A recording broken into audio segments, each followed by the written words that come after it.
அரைச்சாச்சு. அரைச்சிட்டு இப்போ பாதி மாவு தான் இருக்கும்.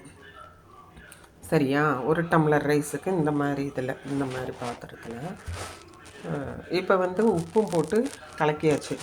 கலந்து வச்ச பிறகு நம்ம மிக்சியை கழுவி அந்த தண்ணியை மேலாப்பில் ஊற்றி வச்சிடணும். ஊற்றி வச்சிட்டிங்கன்னா அது கரெக்டாக பொங்கி பூரித்து கரெக்டாக மேலே நிற்பாங்க. சரியா? இது போல் கொஞ்சமாக அரைக்கும்போது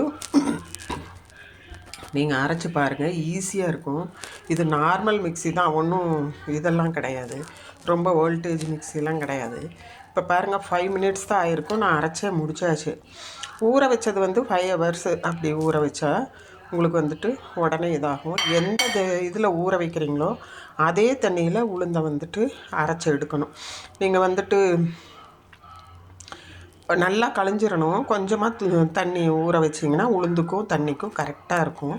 அப்படியே எடுத்து போட்டு அரைக்கணும், அதுதான். சரியா? இப்போ அரிசியும் அரைச்சி கலக்கி வச்சாச்சு, உப்பும் போட்டாச்சு. மார்னிங்கே இட்லி வரும். இப்படியே வெளியே வச்சிட வேண்டியதான். வேணால் தண்ணிக்குள்ளார வைக்கலாம். நான் தட்டில் தண்ணி வச்சு அதில் ஸ்டாண்ட் வச்சு வச்சுருவேன். அப்போ தான் ரொம்ப புளிச்சும் மேலே வராது. காலையில் எடுத்துக்கலாம், நம்ம இடையில பார்க்க தேவையில்லை. ஓகே.